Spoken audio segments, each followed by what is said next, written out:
ನಮಸ್ತೆ friends, good food land ಚಾನಲಿಗೆ ನಿಮಗೆಲ್ರಿಗೂ ಆತ್ಮೀಯ ಸ್ವಾಗತ. ಇವತ್ತು ನೋಡಿ, ನಾನೊಂದು ಸಿಹಿಯಾದ ಒಟ್ಟಾಯಪ್ಪಂ ಅಂತ ಹೇಳ್ತಾರೆ ಇದಕ್ಕೆ. ಸಿಹಿಯಾದ ಇಡ್ಲಿ ಇದು.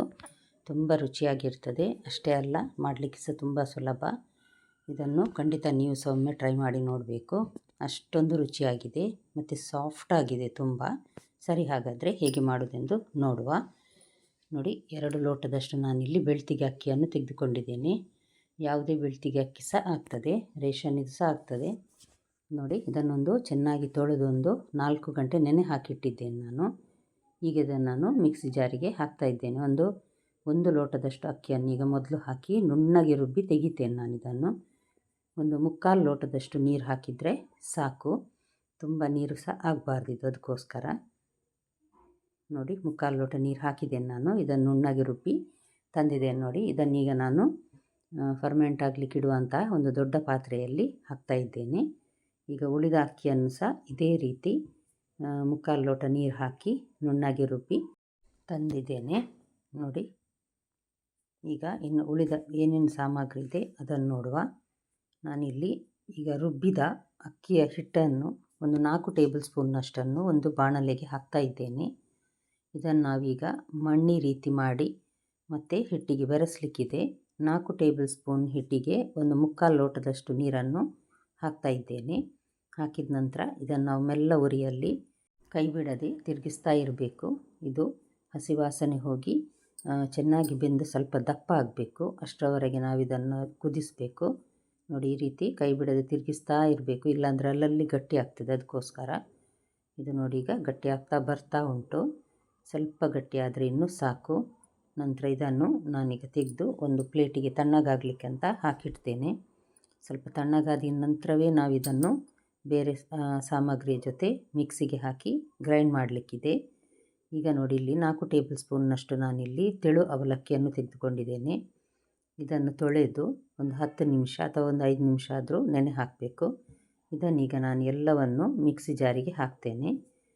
ಒಂದು ದೊಡ್ಡ ತೆಂಗಿನಕಾಯಿಯ ಅರ್ಧ, ಅಂದರೆ ಸಾಧಾರಣ 1-1.5 ಕಪ್ಪಿನಷ್ಟು ತೆಂಗಿನ ತುರಿಯನ್ನು ನಾನಿಲ್ಲಿ ತುರಿದು ರೆಡಿ ಮಾಡಿಟ್ಟಿದ್ದೇನೆ ನೋಡಿ. ಇದನ್ನು ನಾನೀಗ ಹಾಕ್ತಾಯಿದ್ದೇನೆ. ಇದು 1 ಕಪ್ ಫುಲ್ ಇದೆ ಇದರಲ್ಲಿ. ಇದನ್ನು ಸಹ ಹಾಕಿ ಈಗ ನೋಡಿ, ಇದು ಮಾಡಿಟ್ಟ ನಾವು ಮಣ್ಣಿ ಇದೆ ನೋಡಿ, ಅಕ್ಕಿ ಹಿಟ್ಟನ್ನು ಗಟ್ಟಿ ಮಾಡಿಟ್ಟ ಮಣ್ಣಿ, ಅದನ್ನು ಸಹ ನಾನೀಗ ಹಾಕ್ತೇನೆ. ತಣ್ಣಗಾಗಿದೆ ಅದು. ಸಿಹಿಯಾದ ಇಡ್ಲಿ ಅಂದಮೇಲೆ ಸ್ವಲ್ಪ ಸಕ್ಕರೆ ಹಾಕಲೇಬೇಕು.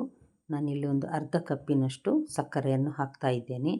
ಉಳಿದ ಅರ್ಧ ಕಪ್ ಸಕ್ಕರೆಯನ್ನು ಕೊನೆಗೆ ಹಿಟ್ಟನ್ನು ಮಿಕ್ಸ್ ಮಾಡುವಾಗ ಹಾಕಲಿಕ್ಕಿದೆ. ಇದು ನೋಡಿ, ಒಂದು ಕಾಲು ಚಮಚದಷ್ಟು ಈಸ್ಟ್ ಹಾಕ್ತಾಯಿದ್ದೇನೆ ನಾನು. ಅರ್ಧ ಚಮಚ ಈಸ್ಟ್ ಹಾಕಿದರೆ ಒಂದು 2-3 ಗಂಟೆ ಫರ್ಮೆಂಟ್ ಆಗಲಿಕ್ಕೆ ಇಟ್ಟರೆ ಸಾಕಾಗ್ತದೆ. ಆದರೆ ಇದು ನಾನು 1/4 ಚಮಚ ಹಾಕಿದ್ರಿಂದಾಗಿ ರಾತ್ರಿ ಇಡೀ ಇದನ್ನು ಫರ್ಮೆಂಟ್ ಆಗಲಿಕ್ಕೆ ಇಡಬಹುದು. ನೋಡಿ, ನುಣ್ಣಗೆ ರುಬ್ಬಿದ ತೆಂಗಿನಕಾಯಿ ತುರಿ ಅವಲಕ್ಕಿಯನ್ನೆಲ್ಲ ಹಾಕಿದ್ದೇನೆ ಇದಕ್ಕೆ. ಮತ್ತು ಉಪ್ಪು ಸಾಧಾರಣ 1-1.5 ಟೀ ಸ್ಪೂನ್ನಷ್ಟು ಉಪ್ಪನ್ನು ನಾನು ಇದಕ್ಕೆ ಹಾಕಿದ್ದೇನೆ. ಈಗ ಇದಕ್ಕೆ ನಾವು ಪುಡಿ ಮಾಡಿಟ್ಟ ಸಕ್ಕರೆಯನ್ನು ಹಾಕಬೇಕು.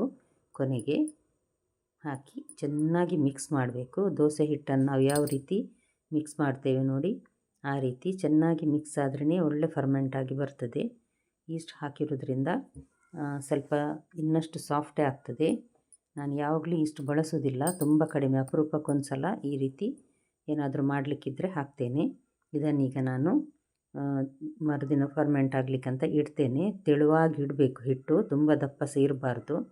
ನೋಡಿ, ಚೆನ್ನಾಗಿ ಉಬ್ಬಿ ಬಂದಿದೆ. ಅದಕ್ಕೋಸ್ಕರವೇ ನಾನು ದೊಡ್ಡ ಪಾತ್ರೆ ಇಟ್ಟದ್ದು. ಇದನ್ನು ಈ ರೀತಿ ಸ್ವಲ್ಪ ಮಿಕ್ಸ್ ಮಾಡಬೇಕು. ಈಗ ಒಂದು 7-8 ಏಲಕ್ಕಿಯನ್ನು ಪುಡಿ ಮಾಡಿ ನಾನು ರೆಡಿ ಮಾಡಿ ಇಟ್ಟಿದ್ದೇನೆ ನೋಡಿ. ಇದು ಒಳ್ಳೆ ಪರಿಮಳ ಮತ್ತು ರುಚಿ ಕೊಡ್ತದೆ, ಅದಕ್ಕೋಸ್ಕರ ಹಾಕ್ತೇವೆ. ಇದನ್ನು ಚೆನ್ನಾಗಿ ಈ ರೀತಿ ಒಂದು ಸಲ ಮಿಕ್ಸ್ ಮಾಡಿ ನೋಡಿ. ಬ್ಯಾಟರ್ ನೋಡಿ, ಇಷ್ಟಿದ್ರೆ ಸಾಕಾಗ್ತದೆ ನೋಡಿ. ತುಂಬ ತೆಳು ಸಹ ಅಲ್ಲ, ತುಂಬ ದಪ್ಪ ಸಹ ಅಲ್ಲ. ಈಗ ನಾನಿದನ್ನು ಒಂದು ಬಟ್ಟಲಲ್ಲಿ ಮಾಡ್ತಾಯಿದ್ದೇನೆ. ಹಾಗಾಗಿ ಬಟ್ಟಲಿಗೆ ಸ್ವಲ್ಪ ತುಪ್ಪ ಹಾಕಿ ಅದನ್ನು ಇಡೀ ಬಟ್ಟಲಿಗೆ ಸ್ಪ್ರೆಡ್ ಮಾಡ್ತಾಯಿದ್ದೇನೆ ತುಪ್ಪವನ್ನು. ನಂತರ ಒಂದು 4 ಸೌಟಷ್ಟು ನಾನಿಲ್ಲಿ ಬಟ್ಟಲಿಗೆ ಹಿಟ್ಟನ್ನು ಹಾಕ್ತಾಯಿದ್ದೇನೆ. 4 ಸೌಟು ಹಾಕಿದರೆ ಸಾಕಾಗ್ತದೆ, ಒಳ್ಳೆ ಉಬ್ಬಿ ಬರ್ತದೆ ಇದು. ಅಷ್ಟೇ ಅಲ್ಲ, ಒಂದು 10-12 ನಿಮಿಷದಷ್ಟು ಬೇಯಿಸಿದರೆ ಸಾಕು. ಈಗಾಗಲೇ ನಾನು ನೀರು ಬಿಸಿಯಾಗಲಿಕ್ಕೆ ಇಟ್ಟಿದ್ದೇನೆ. ಇದು ಇಡ್ಲಿ ಮಾಡುವ ಪಾತ್ರೆ. 1-2 ಪ್ಲೇಟನ್ನು ಇಟ್ಟಿದ್ದೇನೆ ನಾನು. ಇದಂದರೆ ಬಟ್ಟಲನ್ನು ತೆಗಿಲಿಕ್ಕೆ ಸ್ವಲ್ಪ ನಂತರ ಸುಲಭ ಆಗಲಿ ಅಂತ, ಅದಕ್ಕೋಸ್ಕರ. ಇದರ ಮೇಲೆ ನಾನೀಗ ಹಿಟ್ಟು ಹಾಕಿದ ಬಟ್ಟಲನ್ನು ನೋಡಿ ಇಡ್ತೇನೆ. ಒಂದು 10ರಿಂದ 12 ನಿಮಿಷ ಬೇಯಿಸಿದರೆ ಸಾಕು. ನೋಡಿ ತುಂಬ ಸಾಫ್ಟಾಗಿರ್ತದೆ ಫ್ರೆಂಡ್ಸ್. ಖಂಡಿತ ಒಮ್ಮೆ ನೀವು ಸಹ ಟ್ರೈ ಮಾಡಿ ನೋಡಬೇಕು. ನಿಮ್ಗೆ ಇಷ್ಟ ಆದರೆ ಖಂಡಿತ ಲೈಕ್ ಬಟನನ್ನು ಪ್ರೆಸ್ ಮಾಡಿ ಮತ್ತು ಫ್ಯಾಮಿಲಿ ಫ್ರೆಂಡ್ಸಿಗೆ ಶೇರ್ ಮಾಡೋದನ್ನು ಖಂಡಿತ ಮರಿಬೇಡಿ. ನೋಡಿ ಈಗ ಬಟ್ಲಲ್ಲಿ ಹಾಕಿದ್ದು ರೆಡಿ ಆಯಿತು. ತುಂಬ ಬಿಸಿ ಇದೆ. ಈಗ ನಾನು ಇದನ್ನು ತೆಗೆದು ತಣ್ಣಗಾಗಲಿಕ್ಕೆ ಅಂತ ಪಕ್ಕಕ್ಕೆ ಇಡ್ತೇನೆ. ಅಷ್ಟೊತ್ತಿಗೆ ಇನ್ನೊಂದು ಪಾತ್ರೆಗೆ ಸಹ ನಾನು ಅದೇ ರೀತಿ ಹಾಕಿ ಬೇಯಲಿಕ್ಕೆ ಇಟ್ಟಿದ್ದೇನೆ. ಇದರಲ್ಲಿ ಒಂದು 3 ಬಟ್ಟಲಾಗ್ತದೆ ನನಗೆ ಇಡ್ಲಿ. ಮತ್ತೊಂದು 2 ಸಣ್ಣ ಕಪ್ಪಲ್ಲಿ ಇಟ್ಟಿದ್ದೇನೆ ನಾನು. ನೋಡಿ ತುಂಬ ಸಾಫ್ಟಾದ ಇಡ್ಲಿ ರೆಡಿ ಆಯಿತು. ಸೈಡನ್ನು ಸ್ವಲ್ಪ ಚಮಚ ಹಾಕಿ ಬಿಡಿಸಿ ನಂತರ ನೋಡಿ ಈ ರೀತಿ ತೆಗಿಬೇಕು. ನೋಡಿ ತುಂಬ ಸಾಫ್ಟಾಗಿದೆ. ನಿಮಗೆ ನೋಡುವಾಗಲೇ ಗೊತ್ತಾಗ್ಬೋದು ಎಷ್ಟು ಸಾಫ್ಟ್ ಇದೆ ಅಂತ. ನೋಡಿ ತುಂಬ ಸಾಫ್ಟ್ ಇದೆ. ಖಂಡಿತ ಒಂದು ಸಲ ನೀವು ಸಹ ಟ್ರೈ ಮಾಡಿ. ಈ ರೀತಿ ಕಟ್ ಮಾಡಿದ್ದನ್ನು ಇದಕ್ಕೆ ಯಾವುದೇ ಚಟ್ನಿ ಅಗತ್ಯ ಇಲ್ಲ, ಬೇಕಿದ್ದರೆ ಮಾಡ್ಕೊಳ್ಬಹುದು. ಹಾಲಿನ ಜೊತೆ ತುಂಬ ರುಚಿಯಾಗಿರ್ತದೆ ತಿನ್ನಲಿಕ್ಕೆ. 2ನೇ ಸಲದ ಇಡ್ಲಿ ಸಹ ರೆಡಿ ಆಯಿತು. ಮನೆಯಲ್ಲೊಮ್ಮೆ ಖಂಡಿತ ಟ್ರೈ ಮಾಡ್ತೀರಲ್ವಾ. ನಾಳೆ ಇನ್ನೊಂದು ಹೊಸ ರೆಸಿಪಿಯೊಂದಿಗೆ ನಿಮ್ಮನ್ನು ಮತ್ತೆ ಭೇಟಿಯಾಗ್ತೇನೆ. ನೋಡಿದ ಎಲ್ಲ ವೀಕ್ಷಕರಿಗೆ ಧನ್ಯವಾದ.